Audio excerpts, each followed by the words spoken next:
My little dog always drinks water anytime I'm making a video, I swear.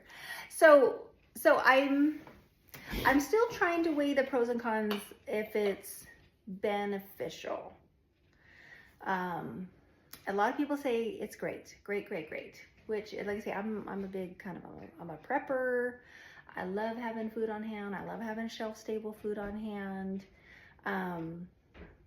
So I already do all that already. Like I dehydrate, I freeze a ton of food. I just haven't really gotten into pressure cooking yet.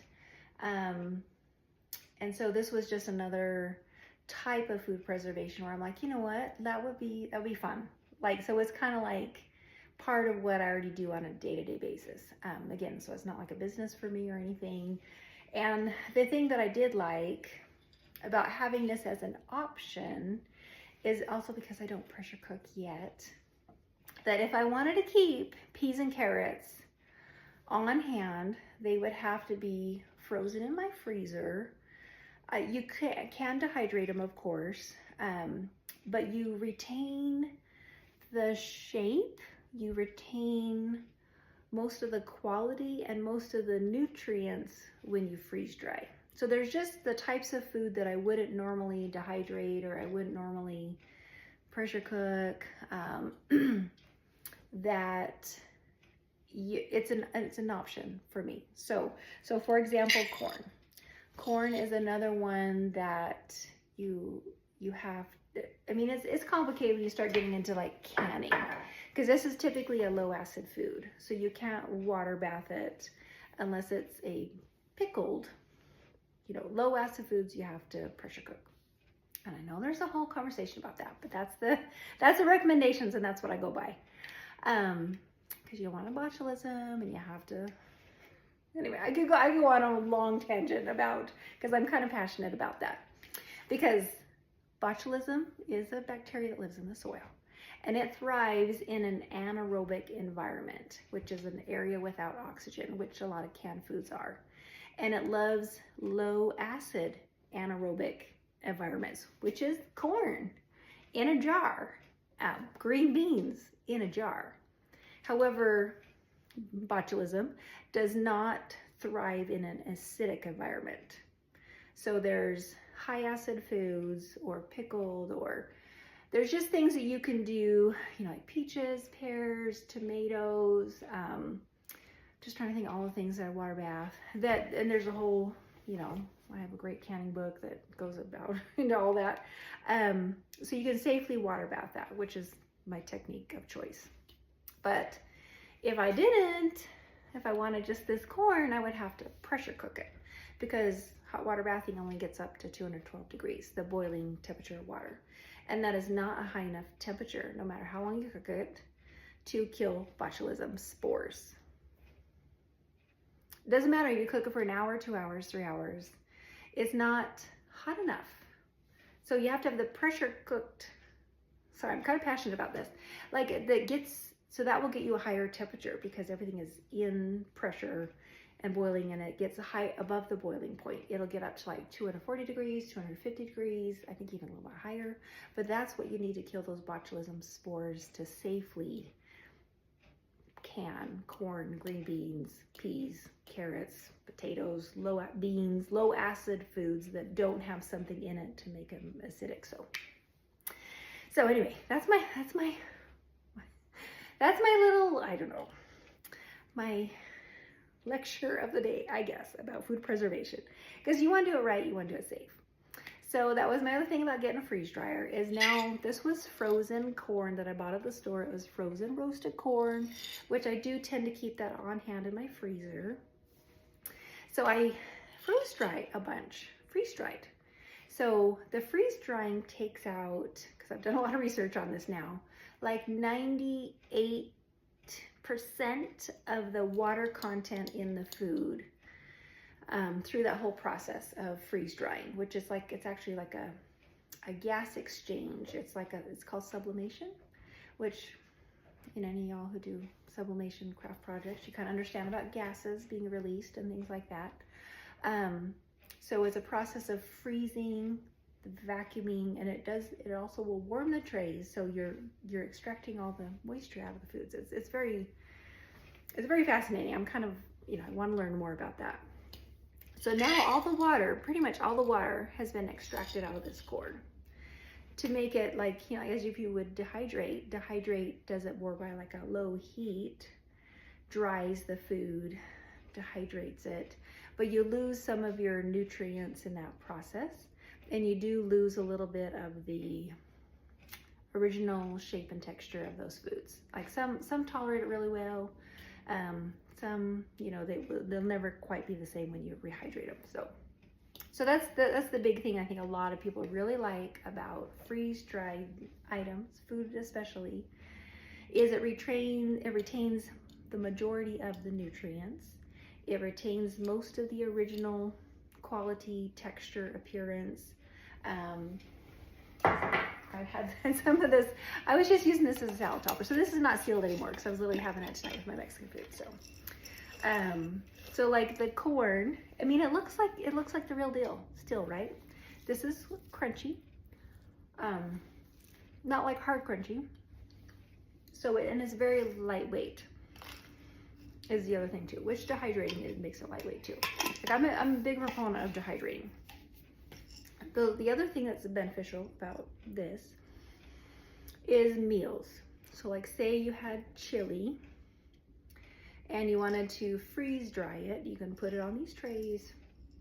It'll withdraw all the moisture. There's a whole way to figure out how long to freeze dry it to make sure you have all the moisture out. And then then there's a math calculation about how much water to put back in to know how much to rehydrate it. So anyone who's ever bought like a freeze-dried meal, I think Mountain House is one of the popular brands. There's several brands. If you go to any sporting goods stores, a lot of people carry them. I think Costco carries like a big, you've seen the emergency food. It's kind of that idea where you can have something shelf stable in a bag. These especially, the jars are only good 18 months, give or take. That's because of the type of seal, because of that seal. This seal is only, you might be able to get yours to last longer. But I think the jars pretty much, they just say, even though I have some jars that have been sealed a very long time, they just say like 18 months is what they're rated for. So if you do the Mylar bags, which use the correct, there's a lot of bags out there. So do your research on Mylar bags, which Harvest Right does have some, and I have bought some from other reputable suppliers. I have some right here actually. I've not used them yet.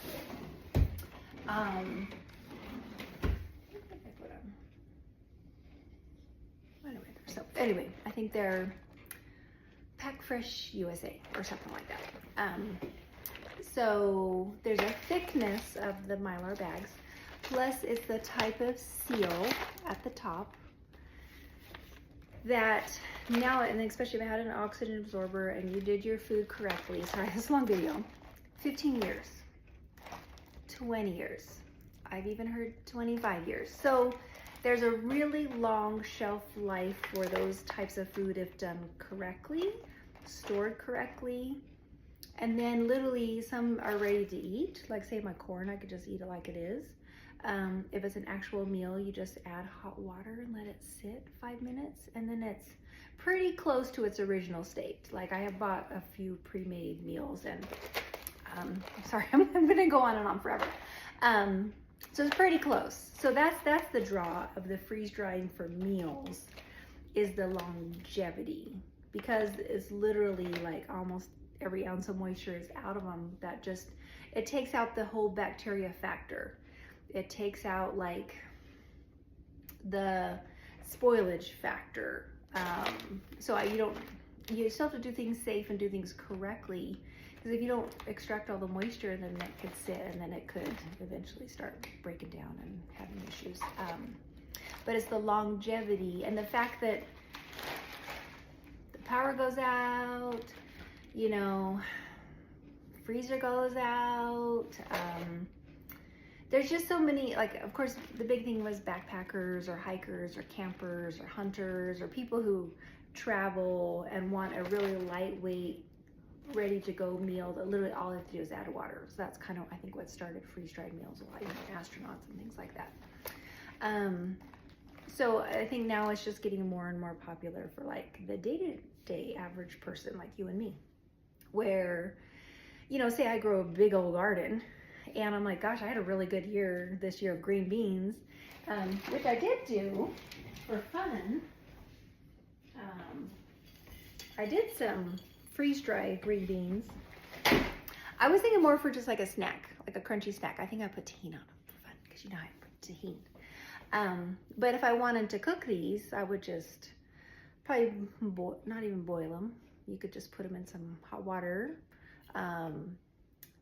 Just cook them like you normally would, I guess. I've only rehydrated just a handful of things. Like I did love my corn as like my salad topper, or my little crunchy bits on the top of my Mexican food.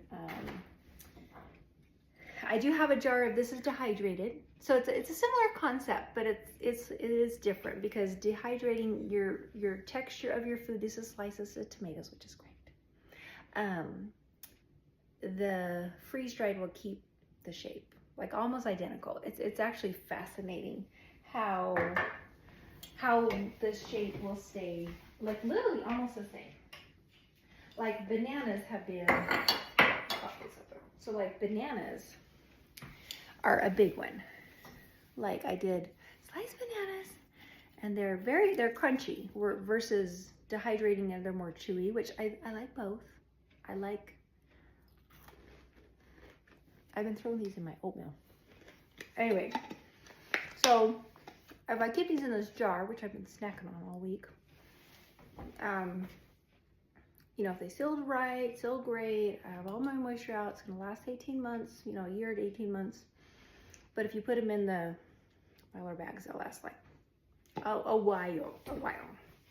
So there's just some like food storage benefits. It depends on your freezer space, because I freeze a lot of food. I have a fridge freezer, and I just have a small chest freezer, which is full at the moment.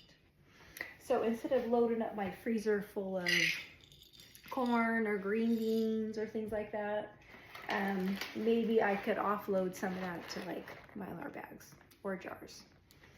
And that way, so that's my plan, is not to have every single thing only freeze dried. Like I'm still gonna can, I'm still gonna freeze, I'm still gonna dehydrate. I'm gonna learn how to pressure cook.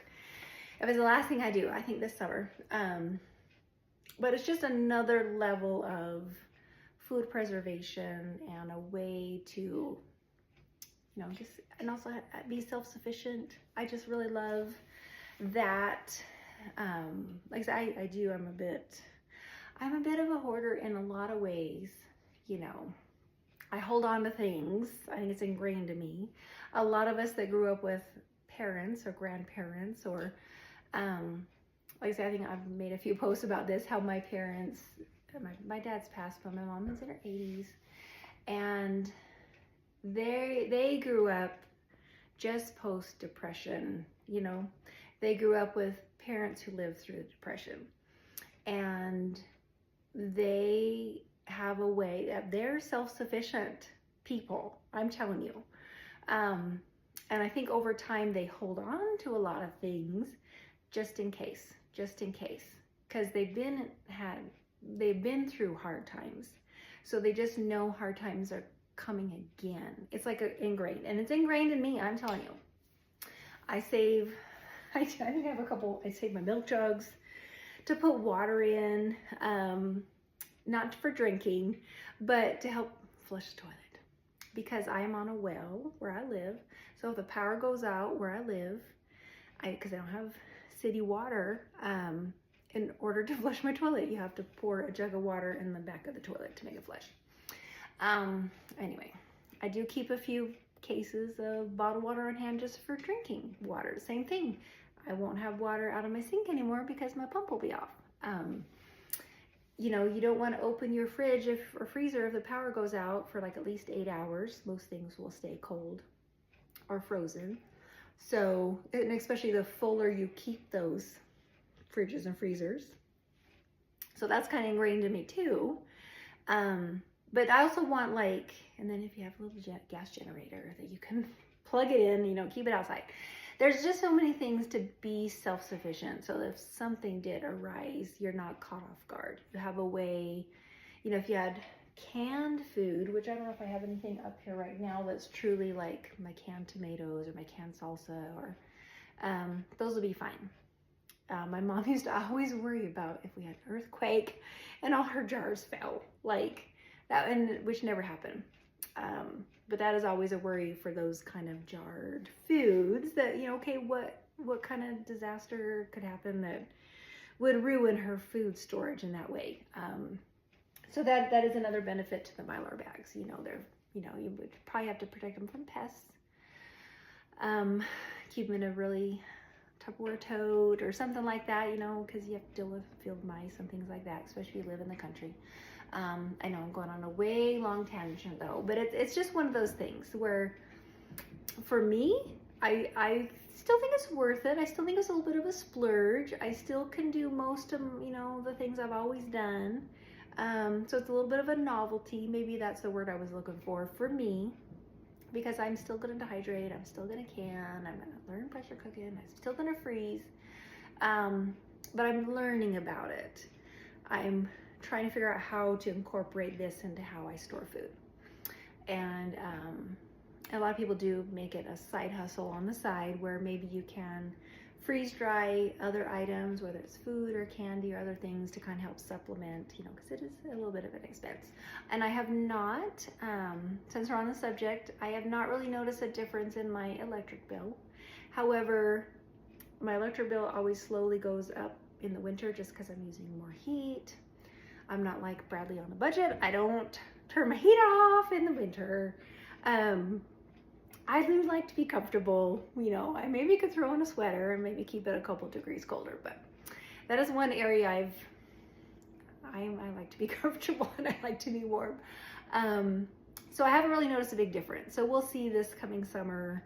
I think someone else, I don't know if they said like $1 a day. There was someone who said they've kind of calculated it, that does add a little bit to their bill. But for me, it's not like running a dryer, like your washer and dryer, where all of a sudden it's like, you know, you're just really going through a lot. So that's just what I've noticed. Sorry, I can't make short videos.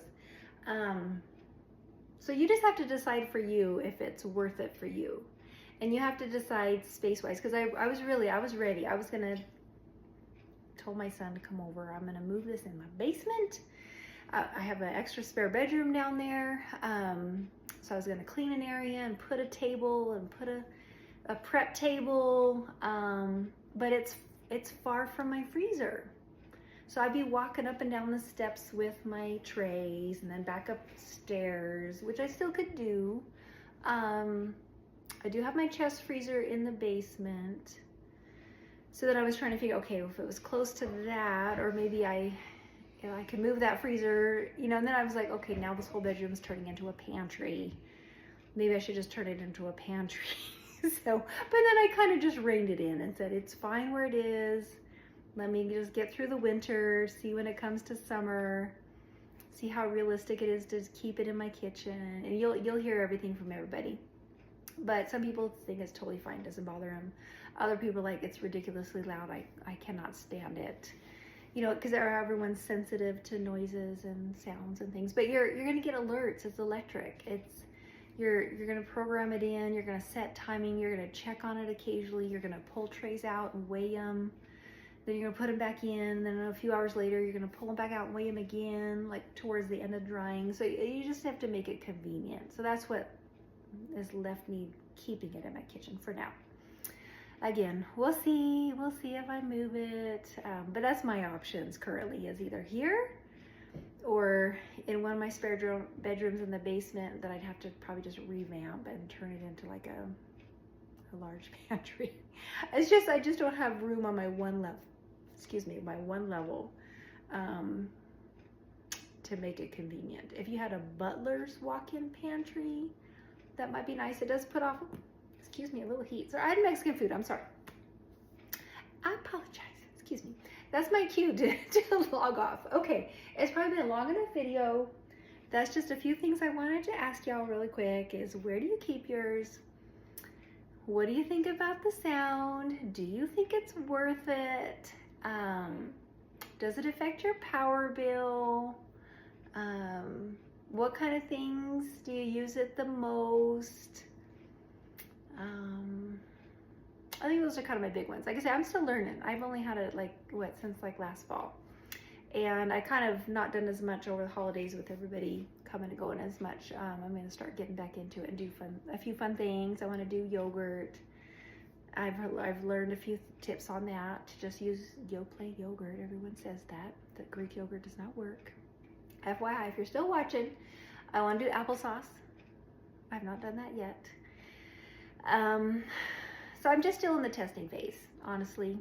So I'm just seeing what I like, what to try, how I want to store it, making sure I'm doing dry times correctly, and then eventually I'm going to start getting into meals. Like I thought maybe I'd start with just store-bought chili that I just, it's going to be, the consistency is going to be the same, and then I'll go from there.